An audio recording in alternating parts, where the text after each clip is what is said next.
भगवान की विभूति और योग शक्ति का कथन तथा उनके जानने का फल।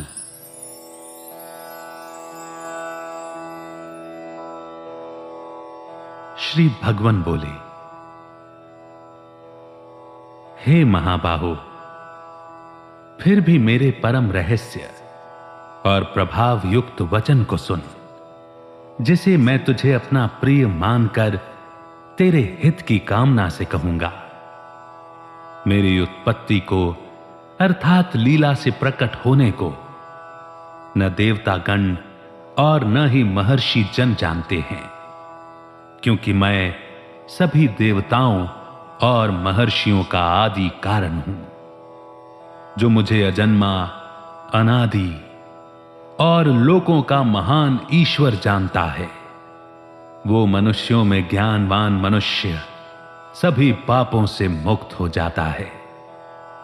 निश्चय करने की शक्ति, बुद्धि, ज्ञान, क्षमा, सत्य, इंद्रियों को वश में करना, मन का निग्रह, सुख दुख, उत्पत्ति प्रलय, भय अभय, अहिंसा, समता, संतोष, तप, दान, कीर्ति और अपकीर्ति, ऐसे ये प्राणियों के नाना प्रकार के भाव मुझसे ही होते हैं।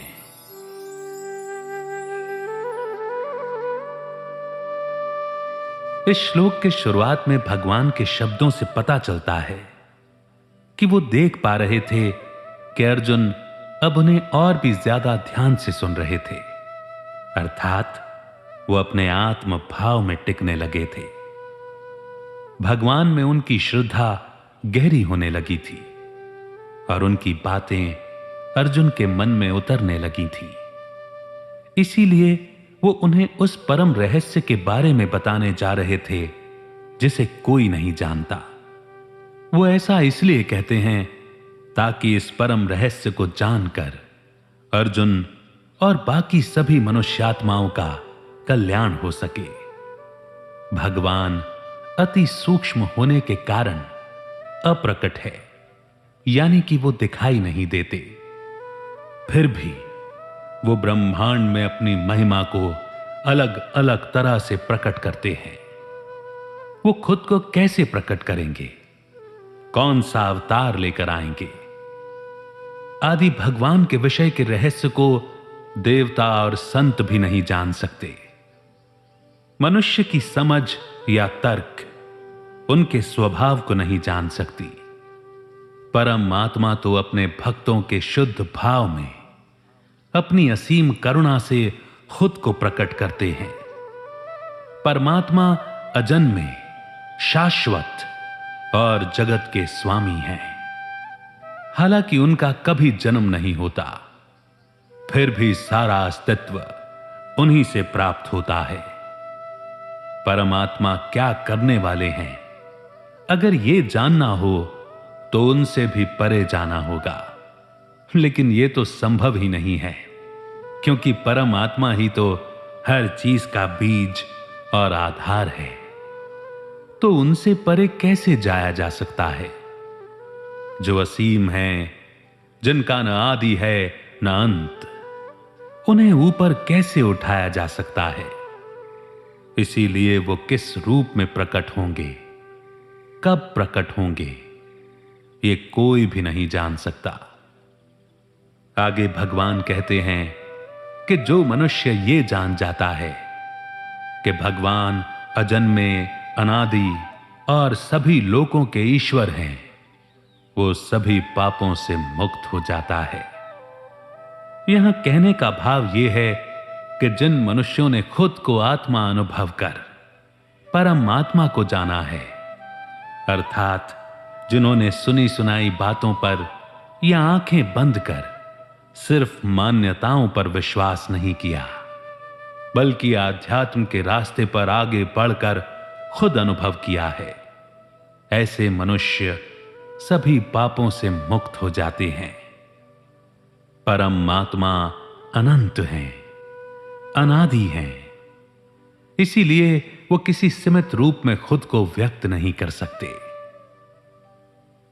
जन्म तो उसका होता है जिसका एक न एक दिन अंत होना तय है। अनादि का मतलब है कि सब कुछ परमात्मा से जन्म लेता है, उनमें मौजूद होता है और उन्हीं में समा भी जाता है। जिस तरह सागर में लहरें उठती हैं और सागर में ही समा जाती हैं। लहरों का अस्तित्व सागर के कारण है, क्योंकि हर लहर की एक शुरुआत है, अंत है। लेकिन सागर तो इतना गहरा और विशाल है कि उसके ओर छोर का पता लगाना लगभग नामुमकिन है। इसी तरह परमात्मा भी शाश्वत और जन्महीन है। भगवान आगे बताते हैं कि जो भी दिव्य गुण हैं वो उनसे ही आते हैं। केवल भगवान ही ब्रह्मांड और सभी जीवों का कारण और आधार है। जीव अपने कर्म के अनुसार अलग अलग गुणों से संपन्न होते हैं। कर्म का नियम भगवान की शक्ति के माध्यम से दुनिया में काम करता है, क्योंकि ब्रह्मांड में हर चीज का आधार परमात्मा ही है। इसीलिए जीवों में जो सभी गुण होते हैं वो भी उन्हीं से आते हैं।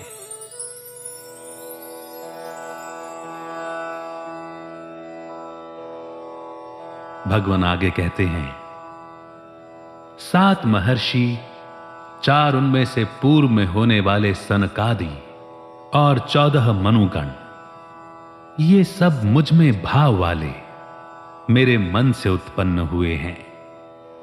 जिनकी संसार में ये प्रजा है जो मेरी इस विभूति और योग शक्ति को तत्व से जानता है, वो निश्चल योग से युक्त हो जाता है। इसमें कोई संशय नहीं है।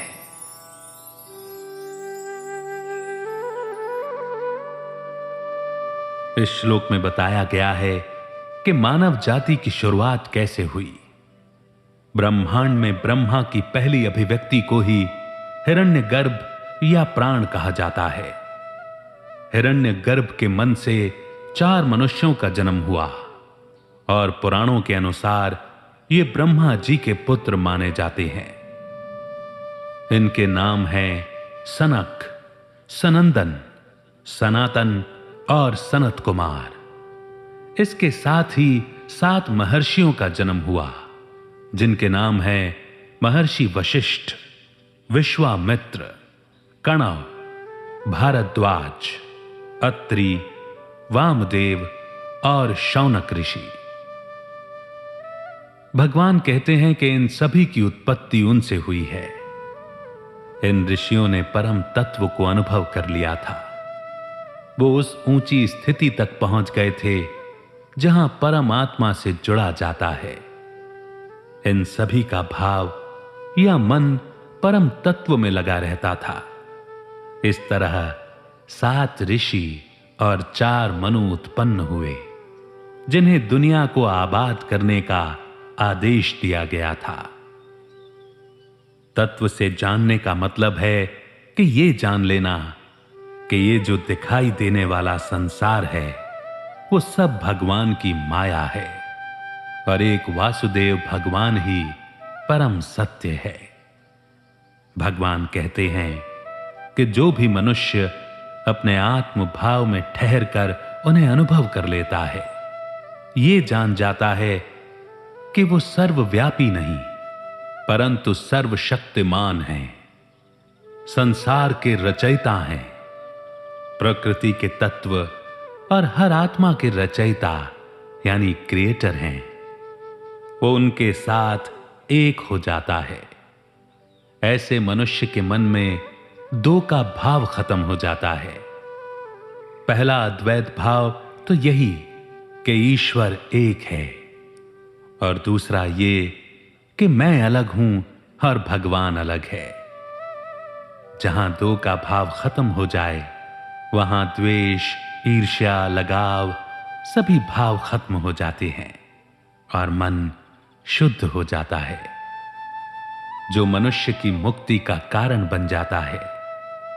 योग शक्ति का मतलब है पहले अपने आप के साथ जुड़ना, अपनी आत्मा के साथ जुड़ना, ताकि मनुष्य आत्मा परम तत्व से जुड़ पाए।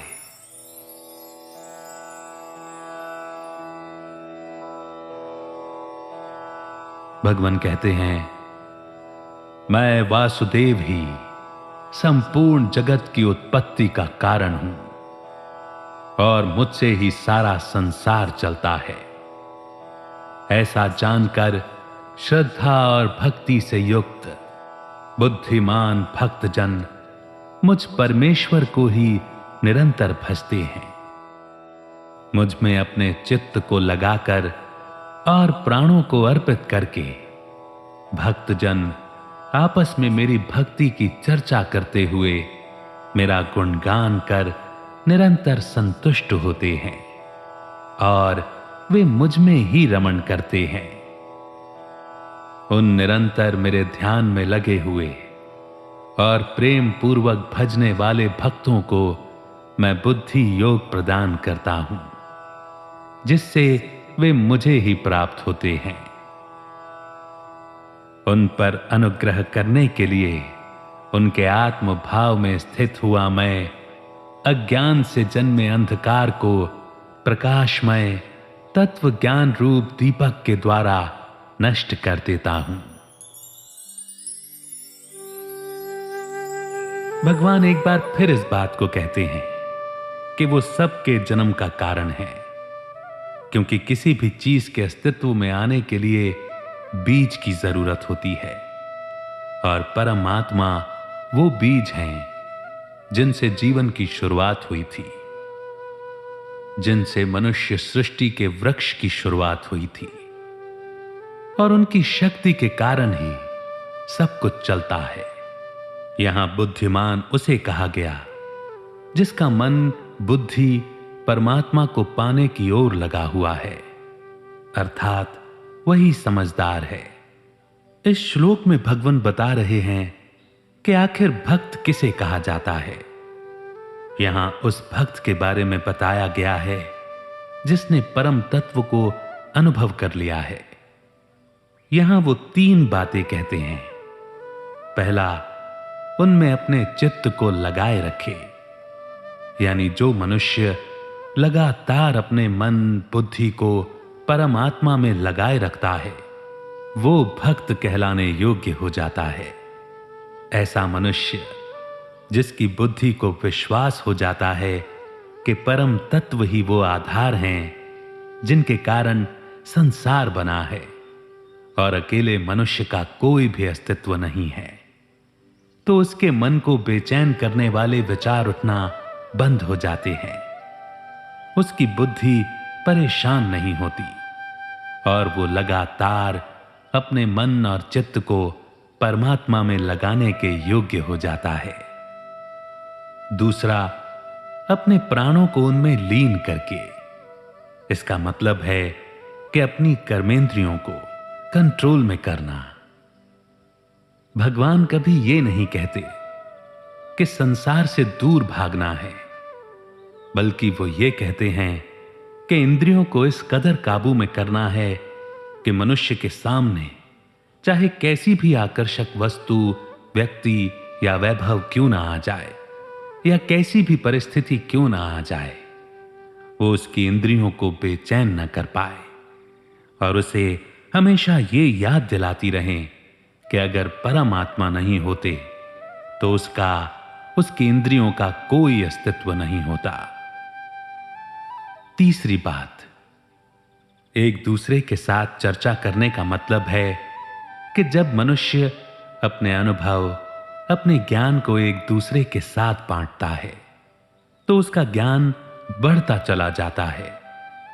अगर उसके मन में कोई संशय हो तो वो दूर होता है और परमात्मा के प्रति उसका प्रेम और भक्ति और भी गहरी होने लगती है।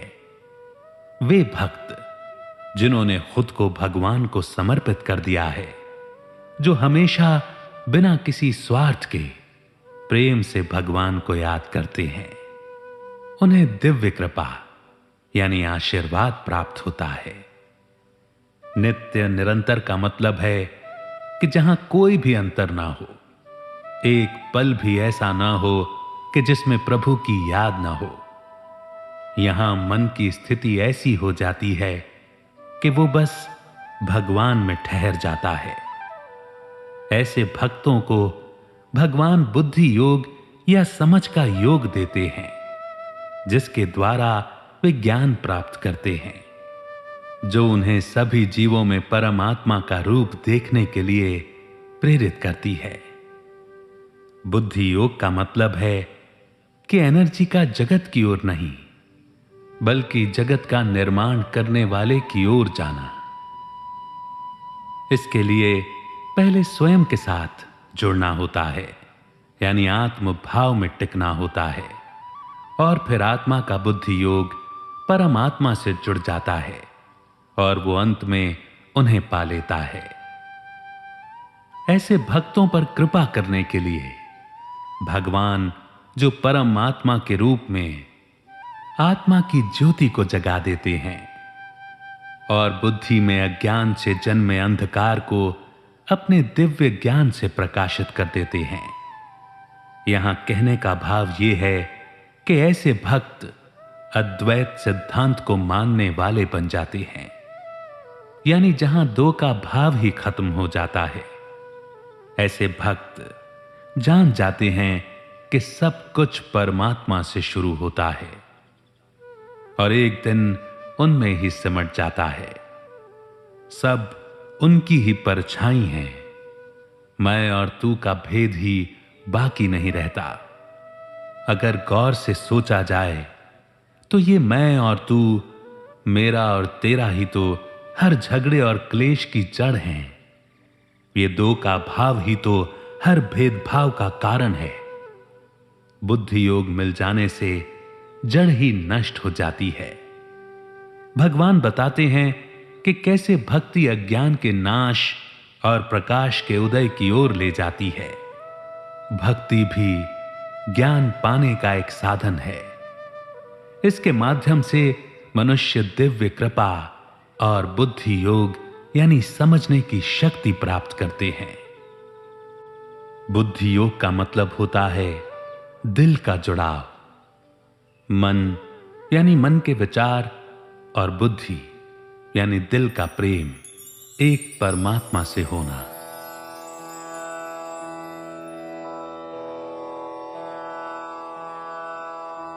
अर्जुन बोले,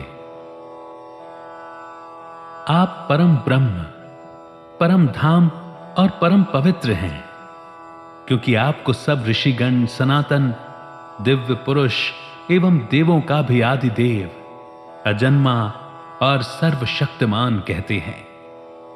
वैसे ही देवर्षि नारद, असित, देवल ऋषि और महर्षि व्यास भी कहते हैं, और आप स्वयं भी मुझे वही कहते हैं। हे केशव, आप मुझे जो कुछ भी कहते हैं मैं उन सबको सत्य मानता हूं। हे भगवान, आपके लीलामय स्वरूप को न तो देवता और ना ही दानव जानते हैं। हे भूतों को उत्पन्न करने वाले, हे भूतों के ईश्वर, हे देवों के देव, हे जगत के स्वामी, हे पुरुषोत्तम, आप स्वयं ही अपने से अपने को जानते हैं। इसीलिए आप ही उन दिव्य विभूतियों को संपूर्णता से कहने में समर्थ हैं, जिन विभूतियों द्वारा आप इन सब लोगों को व्याप्त करके स्थित हैं। हे योगेश्वर, मैं किस प्रकार चिंतन करता हुआ आपको जानूं, और हे भगवान, आप किन किन भावों में मेरे द्वारा चिंतन करने योग्य हैं। हे जनार्दन, अपनी योग शक्ति और विभूति को फिर भी विस्तार पूर्वक कहिए, क्योंकि आपके अमृतमय वचनों को सुनने से मैं तृप्त नहीं हुआ हूं। अर्जुन कृष्ण से कहते हैं कि आप परम ब्रह्म हैं, परम धाम, परम पवित्र, शाश्वत, दिव्य पुरुष, आदि देव हैं। ऐसा ऋषि, असित, देवल, व्यास सभी कहते हैं। यही बात देवर्षि नारद भी कहते आए हैं। इसे मैंने औरों से भी और आपसे भी सुना। यहां अर्जुन की बातें दिखाती हैं कि वो दूसरों की कही हुई बातों को मान रहे हैं, लेकिन उन्होंने खुद अभी तक इसका अनुभव नहीं किया था कि श्री कृष्ण भगवान हैं। अर्जुन कहते हैं, आप जो भी कह रहे हैं मैं उन्हें सच मानता हूं। वो आगे कहते हैं कि परमात्मा के स्वरूप को तो कोई नहीं जानता, न देवता और ना ही दानव, उसे तो केवल परमात्मा खुद जान सकते हैं। इसीलिए वो दोबारा उन्हें उनकी सभी विभूतियों के बारे में बताएं, क्योंकि और कोई उसे बताने के योग्य है ही नहीं। विभूति का मतलब है ऐसे कर्म करने वाला जैसे कोई और न कर सके। ये वो दिव्य शक्ति है जो ब्रह्मांड में हर चीज को उसकी प्रकृति देती है। अर्जुन में अब और भी ज्यादा जानने की इच्छा जागने लगी थी कि जब भगवान कहते हैं कि वो सर्वशक्तिमान हैं, तो उसका असल में क्या मतलब होता है। वे उनके अमृत समान शब्दों को सुनकर तृप्त नहीं हुए थे, इसीलिए वे उनसे विनती करते हैं कि वे उन्हें अपनी योग्य शक्ति और महिमा के बारे में विस्तार से बताएं। अंत में अर्जुन कहते हैं कि हे भगवान, अपनी योग शक्ति के बारे में एक बार फिर से कहिए। उनके शब्द बताते हैं कि अब वो सुनी सुनाई बातों की जगह खुद उस अनुभूति को महसूस करना चाहते थे जिसके बारे में वो अब तक सुनते आए थे। अब उनका ध्यान और भी गहरे स्तर पर जाने लगा था।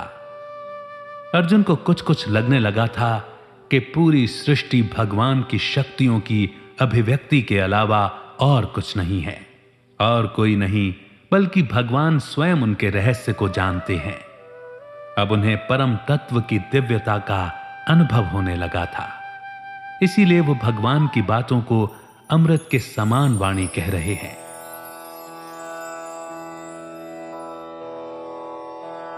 श्री कृष्ण बोले, हे कुरुश्रेष्ठ, अब मैं जो मेरी दिव्य विभूतियां हैं उनको तेरे लिए प्रधानता से कहूंगा, क्योंकि मेरे विस्तार का अंत नहीं है।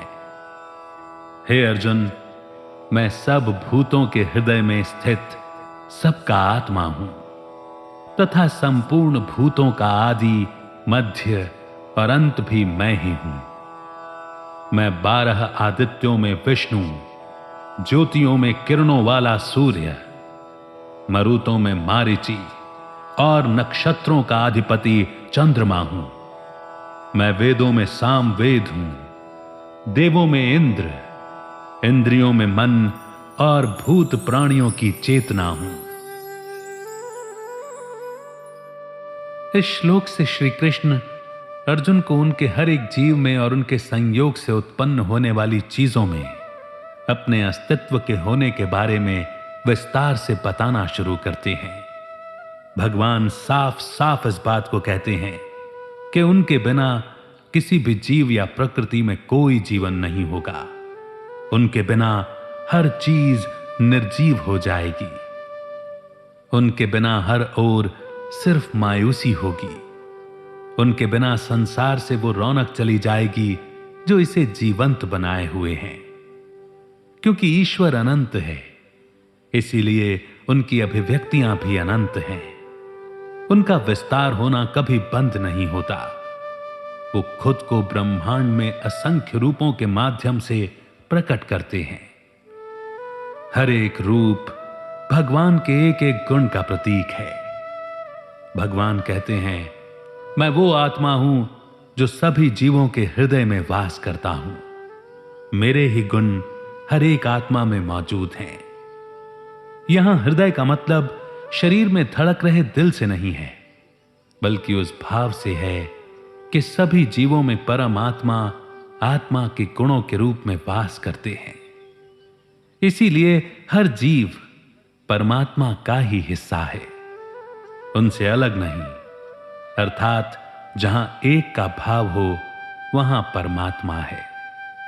इसके साथ ही जितने भी पदार्थ हैं, पृथ्वी, जल, वायु, अग्नि, आकाश, इन सभी का प्रारंभ और अंत और बीच की यात्रा सब परम तत्व से ही होते हैं। क्योंकि 7वें अध्याय में भगवान ने बताया था कि जड़ प्रकृति जिसे अपरा कहते हैं, वो परा यानी चेतना तत्व यानी परा प्रकृति के आधार पर बनती है। कहने का भाव यह है कि जब इन पदार्थों का कोई अस्तित्व नहीं था तब भी परमात्मा थे, और जब प्रलय आने के बाद इनका अस्तित्व मिट जाता है तब भी परमात्मा का अस्तित्व वैसा का वैसा ही बना रहता है। उसमें रत्ती भर भी बदलाव नहीं होता। इसीलिए आदि मध्य और अंत परमात्मा ही हैं। आगे भगवान कहते हैं कि विष्णु वो हैं। भगवान की 3 शक्तियां ब्रह्मा, विष्णु और शंकर के रूप में सृष्टि की स्थापना, उसका पालन और प्रलय करने का काम करती हैं। यहां वो कहते हैं कि वो विष्णु हैं क्योंकि सृष्टि के पालन का भार विष्णु जी के ऊपर है। सृष्टि में संतुलन बनाए रखने के लिए उन्हें हर कल्प में अवतार लेकर भी आना पड़ता है। अवतार लेना विष्णु जी का स्वभाव है। इसी तरह पृथ्वी पर जीवन का आधार सूरज की किरणों से है, क्योंकि सूर्य के ताप से ही समुद्र का पानी भाप बनकर बारिश के रूप में बरसता है, जिससे अन्न पैदा होता है। पेड़ पौधे सूरज की किरणों से अपना भोजन तैयार करते हैं। इसीलिए जीवन का आधार सूर्य भी वो हैं। 12 आदित्य साल के 12 महीनों का प्रतिनिधित्व करने वाले देवता हैं। इनमें विष्णु जी को सबसे महत्वपूर्ण माना जाता है। 12 आदित्यों के नाम हैं। सूर्य भगवान का पहला रूप है इंद्र। उनके बाद आते हैं धाता, पर्जन्य, त्वष्टा, पूषा, अर्यमा, भग, विवस्वान, विष्णु, अंशुमन, वरुण और मित्र। मरुत हवाओं को नियंत्रित करने वाले देवता हैं, यानी वायुदेव। 12 आदित्य, अग्नि, बिजली, मरुत, तारे आदि भगवान के सामान्य रूप हैं। विष्णु, मारीची, सूर्य और चंद्रमा उनकी विशेष अभिव्यक्तियां हैं और इसीलिए उनमें ज्यादा चमक और विशालता है। 4 वेदों की रचना की गई है, ऋग्वेद, सामवेद, यजुर्वेद और अथर्ववेद। सबसे पहले ऋग्वेद लिखा गया था, इसीलिए उसे चारों वेदों में सबसे महत्वपूर्ण माना जाता है। सामवेद ऋग्वेद का सार है। सामवेद में धुन, माधुर्य और लय के साथ ही संगीत की सुंदरता की विशेषता है। इसमें कला और संगीत के बारे में बताया गया है। भगवान कृष्ण का पूरा जीवन संगीत से जुड़ा हुआ है। भला ऐसा कौन था जिसे उनकी बांसुरी की मोहिनी धुन सुनकर दिव्यता का एहसास नहीं होता था। संगीत में एक अनोखी शक्ति होती है जो जीवन में रस और रंग भर देती है। संगीत के बिना जीवन सूना और बेजान है। विज्ञान ने भी इस बात को साबित किया है कि संगीत में 7 सुरों में जो वाइब्रेशंस होती हैं, उसमें मन को शांत करने की, अनगिनत बीमारियों को ठीक करने की शक्ति है। आगे वो कहते हैं कि वो देवताओं में इंद्र हैं। देवताओं के राजा को इंद्र कहा जाता है, इसीलिए बाकी सभी देवता उनसे नीचे की श्रेणी में आते हैं। इंद्र का एक और मतलब होता है, यानी वो जो इंद्रियों का राजा है, जिसने अपने बॉडी ऑर्गन्स, सेंस ऑर्गन्स पर जीत पाली हो। मनुष्यों में इंद्रियों का राजा है मन। मन वो कंट्रोलर है जिसके बिना इंद्रियों में काम करने की शक्ति नहीं हो सकती। इसका कारण यह है कि जब मन किसी चीज के साथ ना हो तो मनुष्य उस चीज को अनुभव नहीं कर सकता। जैसे अगर बाहर बहुत शोर शराबा हो लेकिन मन किसी चिंता में डूबा हुआ हो या किसी दूसरी चीज के बारे में सोच रहा हो तो मनुष्य को वो शोर सुनाई ही नहीं देगा। इसीलिए जब मन इंद्रियों के साथ होता है तभी इंद्रियां अपना काम कर पाती हैं। भगवान कहते हैं कि मन वो है, जितने भी जीव हैं उनमें चेतना है, वो भी भगवान ही हैं। ये चेतना उनमें जीवन भरने का काम करती है। इसीलिए मर जाने के बाद जब चेतना शरीर से निकल जाती है तो शरीर में हलचल नहीं होती।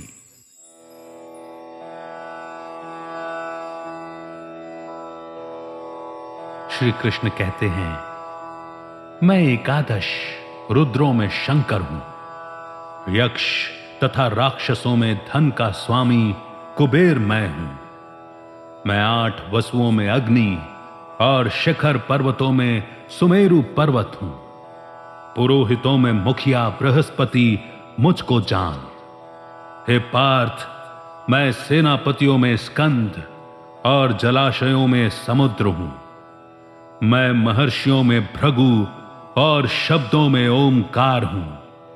सब प्रकार के यज्ञों में जप यज्ञ और स्थिर रहने वालों में हिमालय पहाड़ हूं। मैं सब वृक्षों में पीपल का वृक्ष, देवर्षियों में नारद मुनि, गंधर्वों में चित्ररथ और सिद्धों में कपिल मुनि हूं। घोड़ों में अमृत के समान उत्पन्न होने वाला उच्चैश्रवा नामक घोड़ा, हाथियों में ऐरावत और मनुष्यों में राजा मुझको जान। मैं शस्त्रों में वज्र और गौओं में कामधेनु हूं। मैं संतान की उत्पत्ति का हेतु कामदेव हूं और सर्पों में सर्पराज वासुकी हूं। मैं नागों में शेषनाग और जलचरों का अधिपति वरुण देवता हूं। मैं पितरों में अर्यमा नामक पितर और शासन करने वालों में यमराज हूं। मैं दैत्यों में प्रहलाद और गणना करने वालों का समय हूं तथा पशुओं में मृगराज सिंह और पक्षियों में गरुड़ हूं। पवित्र करने वालों में मैं वायु और शस्त्रधारियों में श्री राम हूं। मैं मछलियों में मगर और नदियों में श्री भागीरथी गंगा जी हूं।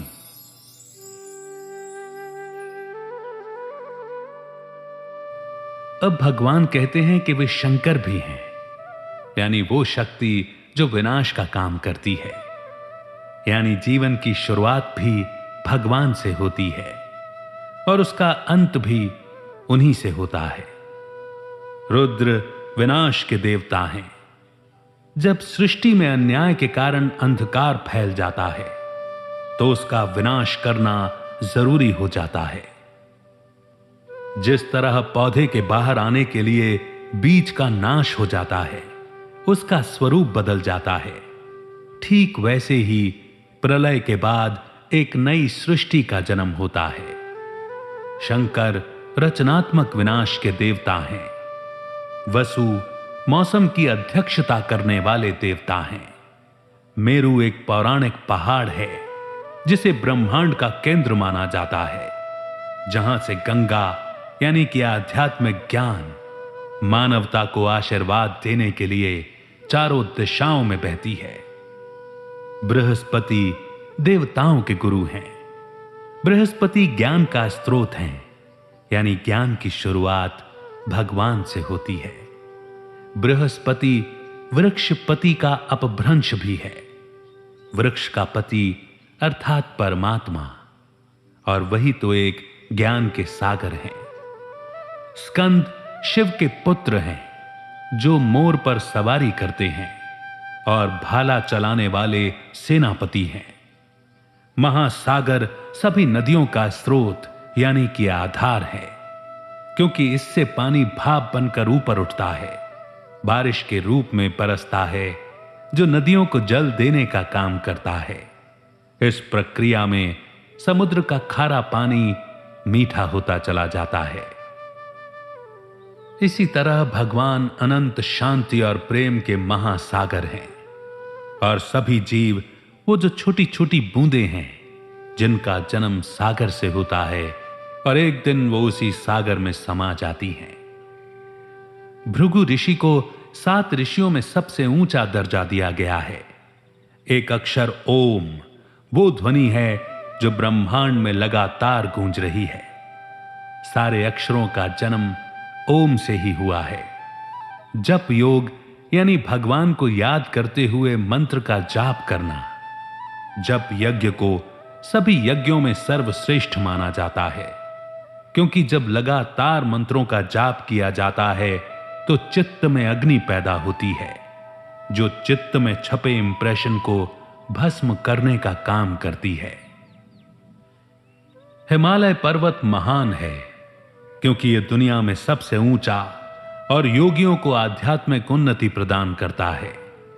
जब मनुष्य अपने आत्म भाव में ठहर जाता है तो उसका मन भी हिमालय की तरह अटल और अचल हो जाता है, क्योंकि वो लगातार परमात्मा को याद करता रहता है और बाहर की कोई भी परिस्थिति उसे हिला नहीं पाती।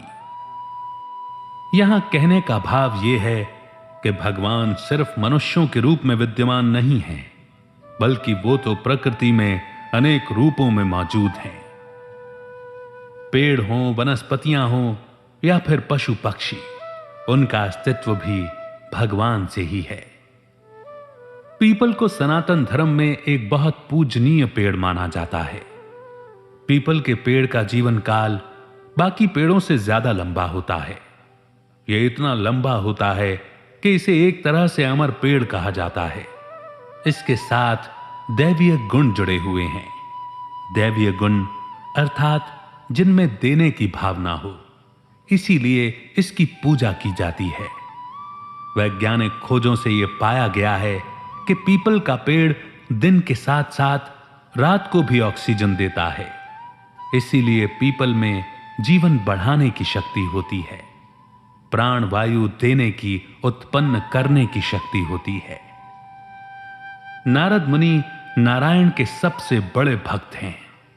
वो सबसे महान ऋषि हैं, क्योंकि वो रास्ते से भटके हुओं का मार्गदर्शन करते हैं। उनमें जरा भी निराशा, मायूसी नहीं है। वो बड़े जिंदा दिल, जोश और उत्साह से भरे रहते हैं। वो कभी किसी एक जगह ठहरते नहीं हैं। देवर्षि नारद इस सच्चाई को दर्शाते हैं कि दुनिया में हर चीज बस कुछ पलों के लिए है। कुछ भी अपना नहीं है, हमेशा के लिए नहीं है। अपना कुछ है तो सिर्फ भगवान और उनका ध्यान। इसीलिए वो हर पल नारायण नारायण का जाप करते हैं, ताकि मुंह से निकलने वाले शब्दों की ओर मन और बुद्धि का भी ध्यान जाए और मन और बुद्धि केवल नारायण में ही रमे रहें। गंधर्व वो दिव्य प्राणी हैं जो अपनी कला और संगीत के लिए जाने जाते हैं। उनमें से चित्ररथ सबसे प्रतिभाशाली हैं, जो अपने गाने की कला के लिए प्रसिद्ध हैं। सिद्ध पुरुष वो होते हैं जिन्होंने अपने जन्म के समय ही पुण्य, ज्ञान और वैराग्य प्राप्त कर लिया था, यानी जिन्होंने अपने आत्म भाव को अनुभव कर लिया है और उसी में ठहर गए हैं। ऐसे सिद्धों में कपिल मुनि आते हैं, जो सांख्य दर्शन के रचयिता हैं। भगवान कहते हैं कि कपिल मुनि भी वो हैं। सांख्य योग के बारे में दूसरे अध्याय में बताया गया था, और इसका मतलब है कि अपने अनुभव से यह जानना कि मैं शरीर, मन, विचार नहीं, बल्कि आत्मा हूं। जब समुद्र मंथन हुआ तब उसमें से 14 रत्न निकले। उनमें से एक रत्न था उश्रईवास घोड़ा, जो 7 मुंह वाला सफेद रंग का बड़ा ही दिव्य घोड़ा था। वो बहुत ही शक्तिशाली और तेज था। ऐरावत हाथी भी एक रत्न था, जिसे हाथियों का राजा कहा जाता है, और उसे इंद्रदेव को भेंट किया गया था। मनुष्यों में जो राजा हैं, वो भी परमात्मा के कर्तव्यों का निर्वाह करते हैं। ये सब बताने के पीछे भगवान की मंशा ये समझाने की थी कि वो सिर्फ मनुष्यों ही नहीं, बल्कि पेड़, पौधों और जानवरों के भी शक्ति स्रोत हैं। असल में होता यह है कि मनुष्य सिर्फ उसी चीज पर विश्वास करता है जिसे वो देख सकता है। इसीलिए भगवान संसार के अलग अलग उदाहरण के द्वारा ये समझाना चाहते थे कि अलग अलग रूपों में जो सबसे श्रेष्ठ रूप हैं वो उन्हीं का प्रतीक हैं। यहां कहने का भाव यह है कि जो मनुष्य परमात्मा के स्वरूप को जान जाता है वो हर चीज में उन्हें देखता है, और जो नहीं जानता वो बस बाहरी रूप को देखकर ही भ्रमित होता रहता है। आगे भगवान कहते हैं कि वो वज्र हैं। वज्र एक ऐसा दिव्य शस्त्र है जिसे कभी नष्ट नहीं किया जा सकता। गायों में वो कामधेनु हैं। कामधेनु गाय सभी की इच्छाओं को, सभी की कामनाओं को पूरा करती है। कामदेव प्रेम के देवता हैं। काम सृजन का कार्य करता है जिससे ये दुनिया आगे चलती रहती है। ये वो शक्ति है जो हर जीव में मौजूद है और संतान को जन्म देने का काम करती है, क्योंकि वीर्य में कामदेव की ही शक्ति होती है। परंतु तीसरे अध्याय में भगवान अर्जुन को कहते हैं कि हे महाबाहो अर्जुन, ये काम ही तुम्हारा महाशत्रु है, इस पर तुम अवश्य ही जीत पहनो। ये सर्वविदित है कि भगवान शिव ने कामदेव को भस्म कर दिया था, क्योंकि कामदेव उनकी ध्यान, उनकी साधना में विघ्न डाल रहे थे। तो ये स्मरण रहे कि परमात्मा की साधना करने वाले, परमात्मा को चाहने वाले काम और कामनाओं पर ही सबसे पहले विजय पाते हैं। इसीलिए भगवान कहते हैं, जहां काम है वहां भगवान नहीं, और जहां भगवान है वहां काम नहीं, क्योंकि परमात्मा की साधना करने वाले भगवान से अपना दिल लगाते हैं, न कि काम से। वासुकी शिव जी के गले पर एक आभूषण के रूप में रहने वाले नाग हैं। समुद्र मंथन के दौरान सागर को मथने के लिए वासुकी नाग की मदद ली गई थी, जिन्होंने रस्सी के रूप में अपना सहयोग दिया था।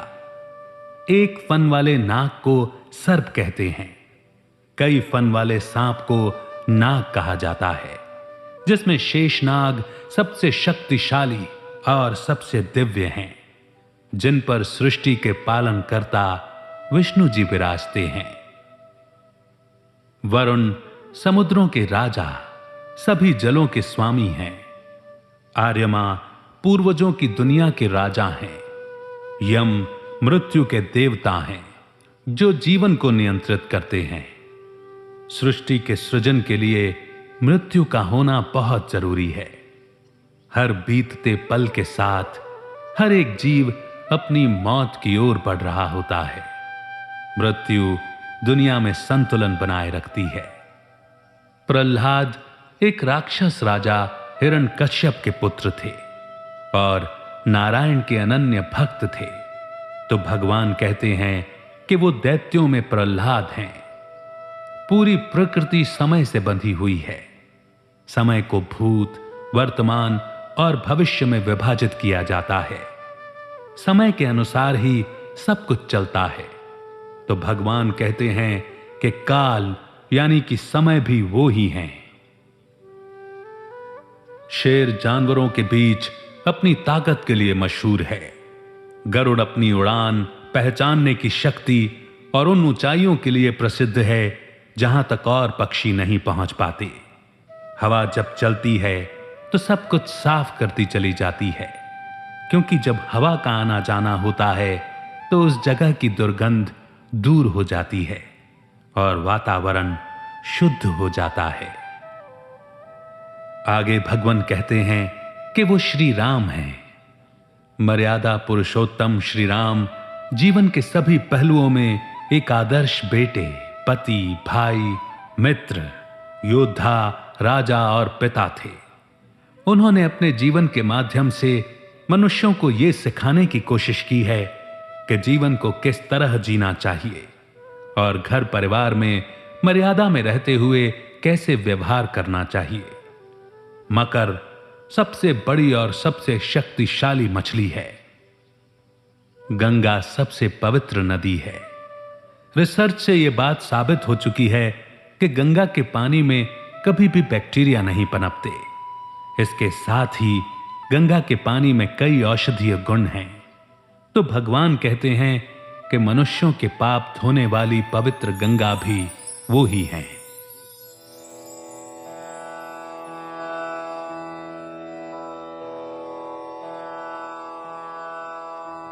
हे अर्जुन, सृष्टियों का आदि, अंत तथा मध्य भी मैं ही हूं। मैं विद्याओं में आध्यात्म विद्या अर्थात ब्रह्म विद्या और परस्पर वाद विवाद करने वालों का तत्व निर्णय के लिए किए जाने वाला वाद हूं। मैं अक्षरों में आकार और समासों में द्वंद्व नामक समास हूं। अक्षय काल अर्थात काल का भी महाकाल तथा सब ओर मुख वाला विराट स्वरूप, सबका धारण पोषण करने वाला भी मैं ही हूं। मैं सबका नाश करने वाला मृत्यु और उत्पन्न होने वालों का कारण हूं तथा नारी में कीर्ति, श्री, वाक, स्मृति, मेधा, धृति और क्षमा हूं तथा सामवेद के गीतों में बृहत साम और छंदों में गायत्री छंद हूं। महीनों में मार्गशीर्ष और ऋतुओं में बसंत मैं हूं।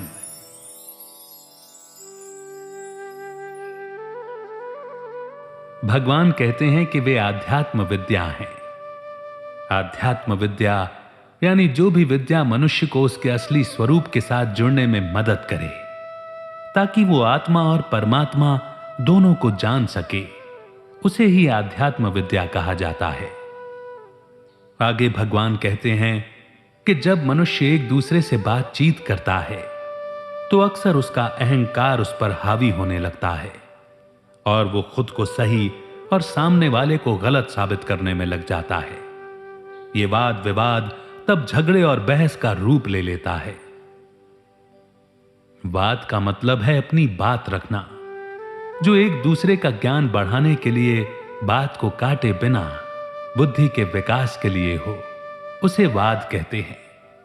जो अहंकार को बढ़ाए उसे विवाद कहते हैं। तो भगवान कहते हैं कि वो वाद हैं।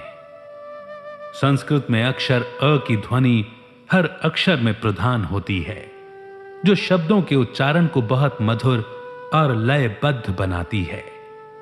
अ हर अक्षर का आधार है, इसीलिए यह सभी भाषाओं के अक्षर में सबसे पहला स्थान रखता है।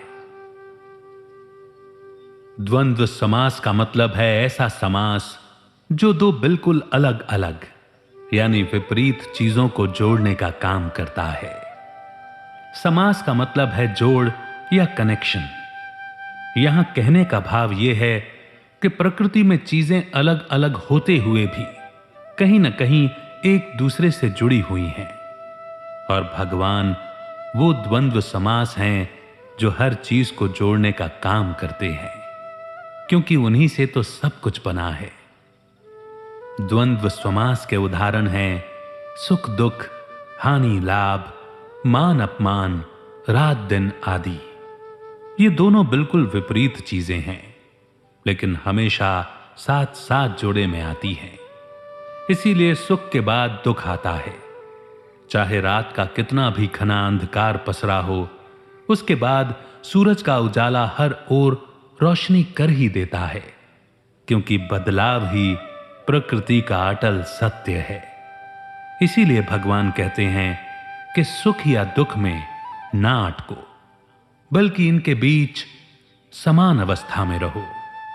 इनके बीच में जो जोड़ है यानी मैं हूं, मुझे पकड़ो। आगे वो काल के बारे में बताते हुए कहते हैं कि काल का कोई अंत नहीं होता, इसीलिए वो हजारों साल से वैसा का वैसा अनंत बना हुआ है। काल में जो बंधते हैं वो एक दिन मिट जाते हैं, लेकिन इसके परे जो चले जाते हैं वो शाश्वत हो जाते हैं। भगवान काल से अति परे है, लेकिन फिर भी वो कहते हैं कि वो काल हैं। भगवान कहते हैं कि सारा जगत उन्हीं से व्याप्त होने के कारण उनके मुख चारों ओर हैं, उनकी नजर हर ओर रहती है, क्योंकि आत्मा परमात्मा की शक्ति और गुणों का ही अंश है और उनसे जुड़ी हुई है। वो शरीर में वास करती है, परंतु मन, बुद्धि या शरीर से किया गया कोई भी कर्म भगवान से छुप नहीं सकता। वो सब कुछ होता हुआ देखते हैं, इसीलिए वो चारों दिशाओं को देखने वाले हैं। फिर वो कहते हैं कि वो जन्म और मृत्यु दोनों का कारण है। मनुष्य सिर्फ एक निमित्त यानी जरिया है, लेकिन उसमें किसी को जन्म देने या मारने की क्षमता नहीं है। जन्म लेने के बाद जुड़ाव या अलगाव का सिलसिला शुरू होता है, क्योंकि मनुष्य किसी न किसी रिश्ते में, संबंध में जुड़ा हुआ होता है।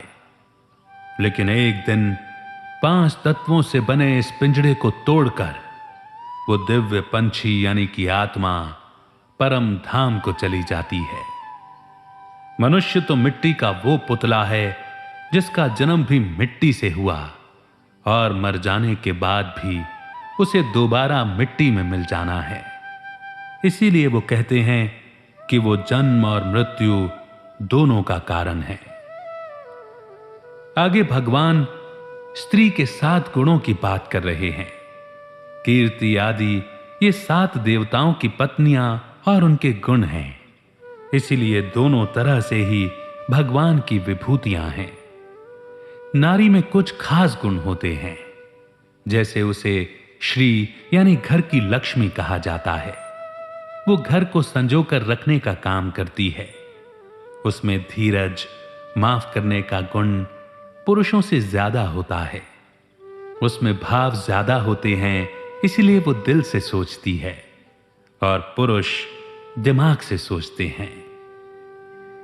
सामवेद के गीत जिसमें अलग अलग धुनें शामिल हैं, जिन्हें गाने के लिए लंबे और स्थायी अभ्यास की जरूरत होती है। सामवेद के सभी गीतों में बृहति नामक गीत सबसे मुश्किल है और इसमें रचे गए गीतों को बृहत्समा कहा जाता है। गायत्री मंत्र सबसे दिव्य और शक्तिशाली मंत्र है। गायत्री मंत्र भगवान की महिमा के बारे में है। रिसर्च से यह बात सामने आई है कि गायत्री मंत्र में एनर्जी को पॉजिटिव करने की ताकत है। इसीलिए हर मनुष्य को गायत्री मंत्र का जाप करना चाहिए। इससे उसकी एनर्जी शुद्ध और बुद्धि तेज होती चली जाएगी। मार्गशीर्ष वो समय होता है जब गर्मी के मौसम का अंत और ठंड की शुरुआत हो जाती है। बसंत ऋतु वो समय है जब रंग बिरंगे फूल खिलते हैं। इस वक्त न ज्यादा गर्मी और न ज्यादा ठंड होती है। इस वक्त के मौसम में एक बहार होती है और प्रकृति हर जगह सुंदरता, हरियाली और आकर्षण से भरी हुई होती है।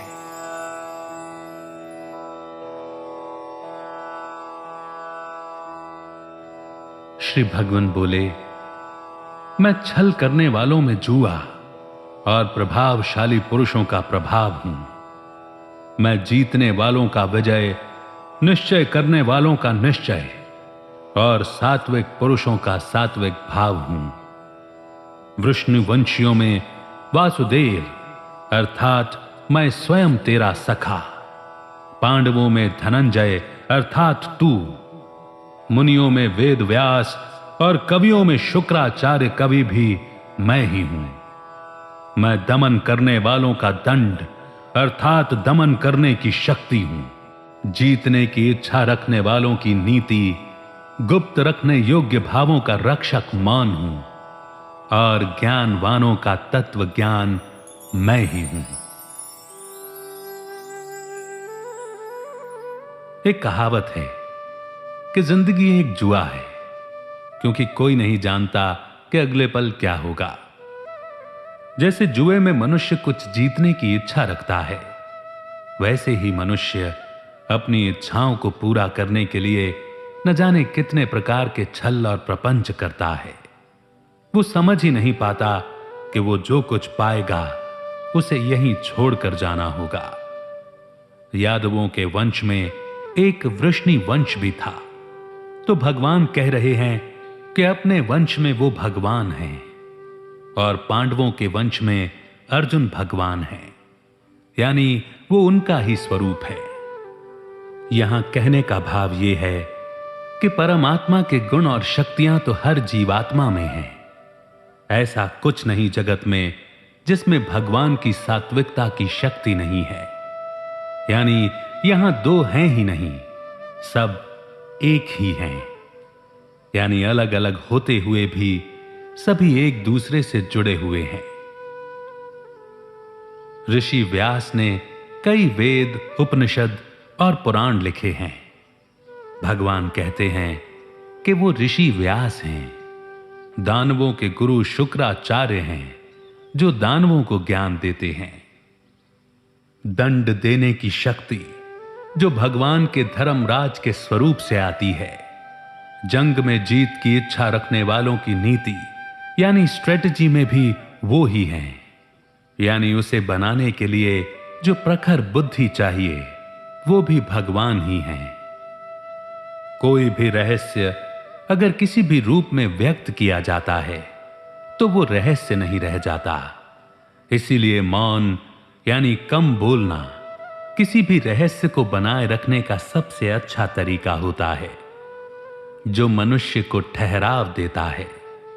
शब्द मनुष्य को जगत से जोड़ता है, मौन मनुष्य को खुद की आत्मा के साथ जोड़ता है। तत्व ज्ञान का मतलब है अपने अनुभव के द्वारा आत्मा को जानना। यह ज्ञान मिलने के बाद कुछ भी जानना बाकी नहीं रह जाता, क्योंकि आत्मा के ज्ञान से बढ़कर कोई ज्ञान नहीं है।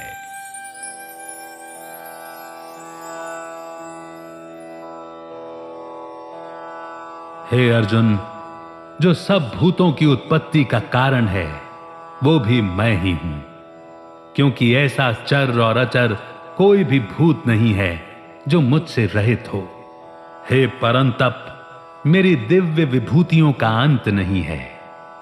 मैंने अपनी विभूतियों का यह विस्तार तो तेरे लिए एक संक्षेप से कहा है। जो भी विभूति युक्त अर्थात ऐश्वर्य युक्त, कांति युक्त और शक्ति युक्त वस्तु है, उसको तू मेरे तेज के अंश की ही अभिव्यक्ति जान। अथवा हे अर्जुन, इस बहुत जानने से तेरा क्या प्रयोजन है? मैं इस संपूर्ण जगत को अपनी योग शक्ति के एक अंश मात्र से धारण करके स्थित हूं।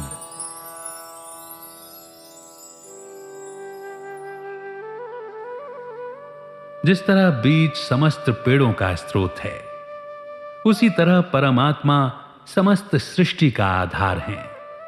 श्री कृष्ण कहते हैं कि वो ब्रह्मांड का बीज हैं और ब्रह्मांड के निर्माण के बाद भी बीज यानी परमात्मा पेड़ रूपी ब्रह्मांड को संभाले रहते हैं। जिस तरह समुद्र से उठने वाली लहरें एक दिन दोबारा समुद्र में ही समा जाती हैं, लेकिन समुद्र के बिना वो मौजूद नहीं हो सकती, ठीक वैसे ही परमात्मा के बिना कुछ भी नहीं हो सकता। वो हर चीज का सार और आधार है। जैसे भगवान अनंत हैं, वैसे ही उनकी अभिव्यक्तियां भी अनंत हैं। इसीलिए उनकी सभी महिमाओं का वर्णन करने का कोई अंत नहीं है। भगवान ने अर्जुन को कुछ खास उदाहरण दिए ताकि उन्हें दिखाई देने वाली चीजों के जरिए से उस अदृश्य परमात्मा की दिव्यता और विशालता की एक झलक मिल सके। कहने का भाव यह है कि मनुष्य को संसार में दिखाई देने वाले अलग अलग रूपों में भगवान के अनंत तेज को देखने की कोशिश करनी चाहिए। ऊपर दिए गए सभी उदाहरण साफ बताते हैं कि भगवान की शक्ति और तेज संसार में अलग अलग नाम और रूपों में मौजूद है। श्री कृष्ण ने अपनी अनेक महिमाओं के बारे में बताते हुए कहा कि इस संसार में जो कुछ भी महान, गौरवशाली या शक्तिशाली है, वो उनके अनंत दिव्यता की एक किरण की अभिव्यक्ति के अलावा और कुछ नहीं है। श्री कृष्ण कहते हैं कि पूरी सृष्टि उनकी शक्ति के एक अंश मात्र पर टिकी हुई है। यानी इसका अनुमान भी नहीं लगाया जा सकता कि परमात्मा का विस्तार कहां तक है। परमात्मा का दिव्य प्रकाश समय और स्थान से परे, सारे ब्रह्मांड से परे है और उस असीमता के एक छोटे से हिस्से पर पूरी सृष्टि टिकी हुई है।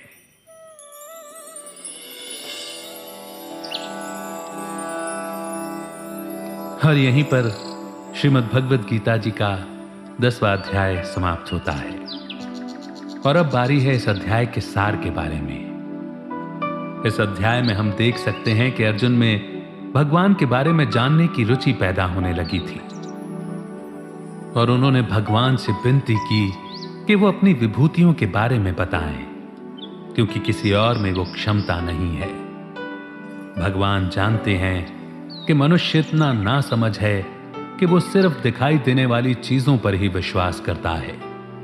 इसीलिए वो संसार में रहने वाली अलग अलग प्रजातियों का उदाहरण देते हुए अपनी दिव्यता, विशालता और शक्ति के बारे में समझाने की कोशिश करते हैं कि हे मनुष्य, तू जिस चीज की विशालता, ताकत, वैभव आदि को देखकर आकर्षित होता है, उसे सबसे महान मानता है, वो असल में मेरी शक्तियों का एक छोटा सा अंश मात्र है। तो सोच मैं कितना विशाल और दिव्य हूं। यहां उन्होंने ये समझाने की कोशिश की है कि संसार में रह रहे हर जीव, हर वस्तु में उनका गुण, उनकी शक्तियां, उनका प्रतिरूप देखो, क्योंकि सब कुछ उन्हीं के कारण उत्पन्न हुआ है। इसीलिए अलग अलग होते हुए भी सभी एक दूसरे से जुड़े हुए हैं। तो 10वें अध्याय ने आपके मन में क्या अलग जगाई? कौन सा पॉइंट आपके लिए अवेकनिंग वाला पॉइंट साबित हुआ? जरूर कमेंट सेक्शन में लिखें।